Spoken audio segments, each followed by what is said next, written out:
প্ৰথমে মই নিৰলাচৰৰ সিৰাজউদ্দিন মেমৰিয়েল ক্লাবৰ সৌজন্যত যি নাও খেল পৰিচালনা হৈ আছে দুদিনীয়া কাৰ্যসূচীৰে মোক খেল উদ্বোধক হিচাপে ইয়াত আমন্ত্ৰণ কৰি অনাৰ বাবে আয়োজক কমিটিক মই ধন্যবাদ জ্ঞাপন কৰিছোঁ।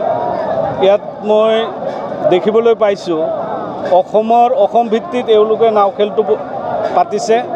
অসমৰ বিভিন্ন প্ৰান্তৰ পৰা নাও আহি যোগদান কৰিছে, ৰাইজৰ বিপুল সঁহাৰি জনাইছে আৰু আমিও ইয়াত এক মিলন মেলা সৃষ্টি হৈছে বুলি অনুভৱ কৰিছোঁ। আমাৰ ভাতৃত্ববোধ ইয়াত প্ৰকাশ পাইছে, এইখিনিয়ে ক'বলগীয়া।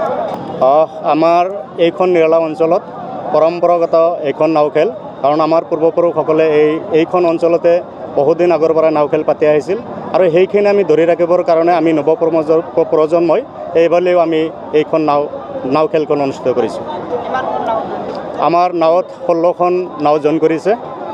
16খনৰ মাজত আমাৰ আজি ফাৰ্ষ্ট ৰাউণ্ডত কেইবাখনো নাৱৰ খেল হৈ গ'ল। সময় সংকীৰ্ণ হোৱাৰ বাবে আমি অহাকালি আকৌ খেল অনুষ্ঠিত কৰিম।